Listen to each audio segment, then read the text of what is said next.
এটা দেখে কেউ ভাববেন না আমি গরুর চাপ তৈরি করেছি। এটা আসলে গরুর চাপ না, এটা মাছের চাপ। হ্যাঁ, আমি কিভাবে লইট্টা মাছের চাপ তৈরি করলাম সেটা আপনাদের সাথে শেয়ার করছি। এখানে 1 কেজি লইট্টা মাছ নিয়েছি, ভিতরের কাঁটাগুলোকে খুব ভালোভাবে পরিষ্কার করে ফেলে দিয়েছি।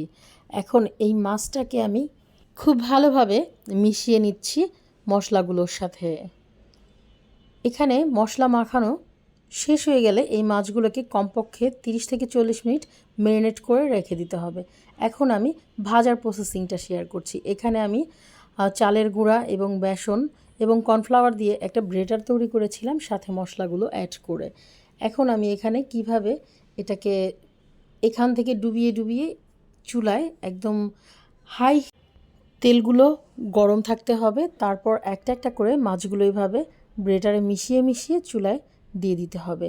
আর খুব সুন্দর করে মাছগুলোকে ভেজে নিতে হবে যাতে ভিতরে খুব সুন্দরভাবে ভাজাগুলো হয়ে থাকে। এই মাছটা খেতে কিন্তু অসাধারণ মজা। এটা মানে যারা খাননি এখনও তারা যদি একবার করে খান তাহলে এটার স্বাদ আপনাদের মুখে লেগেই থাকবে। আমি একটু ভেঙে শেয়ার করছি, দেখুন।